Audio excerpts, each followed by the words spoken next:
Eric Newman pleaded guilty to murder today. Tamara Tucker, he started strangling Tucker and then pushed her over the railing. And here we are at Newcastle ferry terminal. Welcome to the Empress of the Tyne. Are you taking any drugs on board? Only the ones that keep me alive. Just when you thought it was safe to go back on a Draper's tour.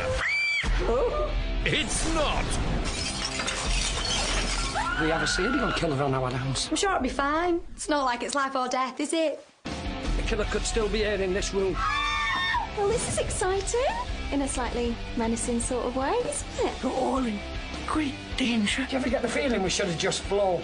Away, man. It's a whodunit on the high seas. Draw me like one of your French girls, Jack. I've only got a biro, but I'll do my best. Let's not let this get us down. Hopefully we'll all be alive when the sun comes up. From the makers of Murder on the Blackpool Express. I wanted this amount of bloodshed on my holidays. I'd have booked an all-inclusive to Malaga. A one-off feature-length special Death on the Tyne. The Uber driver charged with raping her was allowed to leave court. The day after his release, Amfo got on a flight back home. They encourage people to step up. You step up, and then it's just like, oh, system failed, sorry, next time we'll get them. 53-year-old Larry Ward picked her up from tin roof that night. Giangera says she fell asleep in the back seat and woke up to Ward on top of her. The jumpsuit was below my waist, and he was on top of me, and he smiled.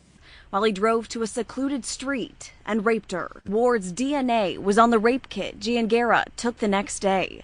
He says Ward was accused of sexual assault in 2002, but Lyft's background checks only go back 7 years. Authorities believe Uber driver Jackie Gordon Wilson dropped a family at the airport, then returned to burglarize the home they just left. He was caught and sentenced to 10.5 years in prison. The other acid attacker was never found.